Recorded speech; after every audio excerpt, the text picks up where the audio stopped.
Fahrenheit 451, capítulo 2, parte 25. Montag se volvió y echó una mirada a la ciudad. ¿Qué le diste a la ciudad, Montag? Cenizas. ¿Qué le dieron los otros? Nada. Granger miró junto con Montag. Todos deben de dejar algo al morir, decía mi abuelo.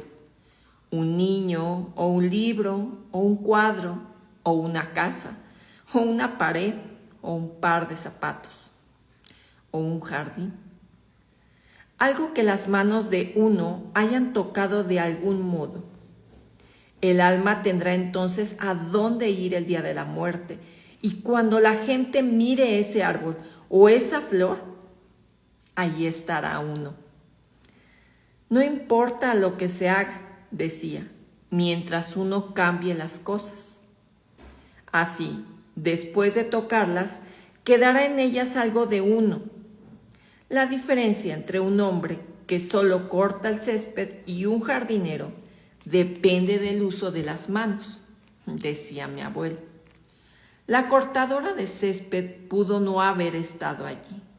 El jardinero se quedará en el jardín toda una vida.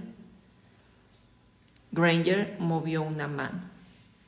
Mi abuelo me mostró unas películas tomadas desde un cohete B-2 hace medio siglo.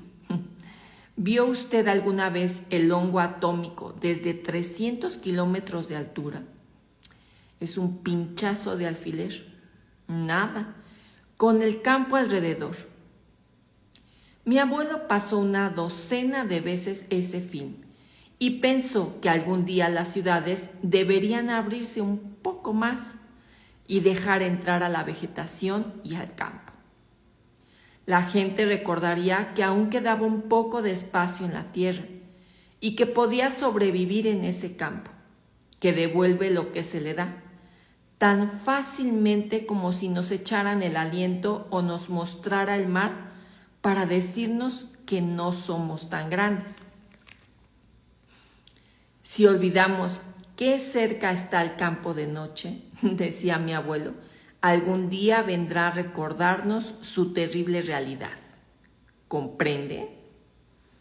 El abuelo murió hace muchos años, pero si usted mira dentro de mi cabeza, por Dios, en las circunvoluciones del cerebro verá las huellas digitales del pulgar del abuelo. El abuelo me tocó una vez, como dije, era escultor. Odio a un romano llamado status quo, me decía. Llénate los ojos de asombro. Vive como si fueses a morir en los próximos 10 segundos. Observa el universo.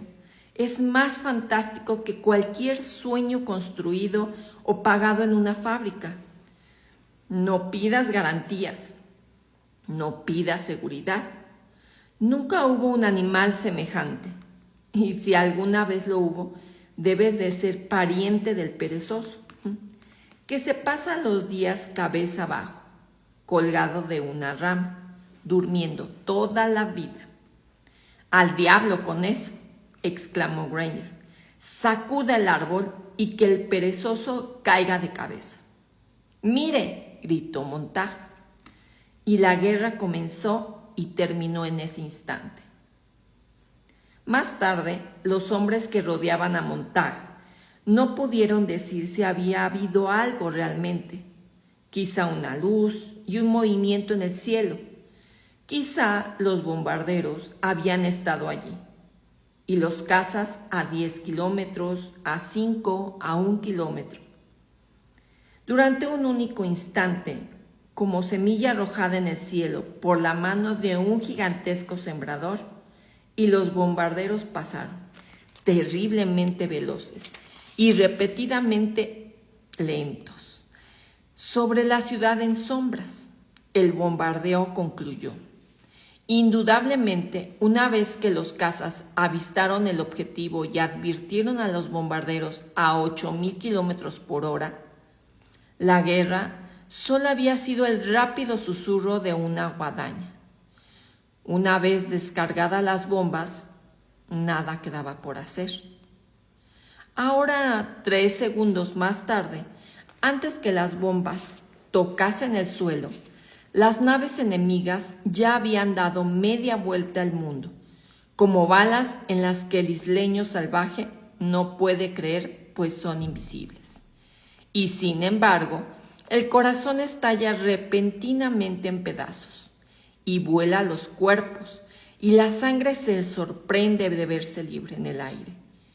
El cerebro derrocha sus escasos y preciosos recuerdos y asombrado muere. No podía creerse, no había sido más que un gesto. Montag vio el enorme puño de metal que se había alzado sobre la ciudad lejana y supo que enseguida oiría el chillido de las turbinas. El chillido diría, luego del acto, desintegraos, que no quede piedra sobre piedra, pereced, morid. Montag sostuvo las bombas en el cielo durante un único momento, extendiendo desesperadamente las manos. «¡Huya!», le gritó a Faber. «¡Huye a Clarice! ¡Vete! ¡Escápate!» a Mildred. Pero Clarice, recordó, había muerto y Faber había dejado la ciudad. Allí, por alguno de los valles profundos, el ómnibus de las 5 de la mañana corría de una desolación a otra. Aunque la desolación no había llegado aún, estaba todavía en el aire. Ya no tardaría mucho.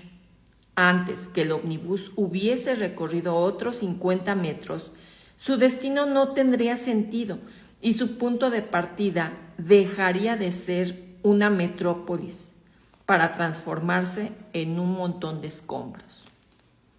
Y Mildred huye, corre. Montag la vio en su cuarto de hotel, en alguna parte, en ese medio segundo en que las bombas estaban a 1 metro, a 30 centímetros, a 1 centímetro del edificio. La vio inclinada hacia las brillantes paredes de colores donde la familia le hablaba, donde la familia parloteaba y charlaba y pronunciaba su nombre, y le sonreía y no le decía nada de la bomba que estaba a 1 centímetro, a medio centímetro, a 1/4 de centímetro del techo del hotel. Mildred se inclinaba hacia la pared como si el ansia de mirar pudiera ayudarla a encontrar el secreto de su agitado insomnio. Mildred se inclinaba ansiosamente, nerviosamente, como si quisiera hundirse, perderse, caer en aquel inmenso torbellino de colores, como si quisiera ahogarse en su brillante felicidad. La primera bomba alcanzó su objetivo. Mildred, quizá, ¿quién podría saberlo? Quizá las grandes estaciones transmisoras con sus rayos de color, luz, palabras y charla fueron lo primero en desaparecer. Montag, arrojándose al suelo, cayendo hacia adelante, vio o sintió o imaginó que veía o sentía cómo las paredes se oscurecían ante Milly, y escuchó su grito, pues en esa millonésima fracción de tiempo que todavía quedaba, Mildred vio su rostro reflejado en la pared, en un espejo, no en una esfera de cristal, y era aquel un rostro tan tristemente vacío. Tan solo en el cuarto, tan sin ataduras, satisfacía su hambre devorándose a sí mismo. Que Mildred al fin se reconoció y alzó rápidamente los ojos al cielo raso, mientras éste y todo el hotel se derrumbaban sobre ella, arrastrándola con 1.000.000 de kilos de ladrillos, metales, yeso y madera, a reunirse con la gente que vivía en los cubículos inferiores, todos en camino hacia el sótano, donde la explosión se libraría de ellos con su propio e insensato método. Recuerdo, se dijo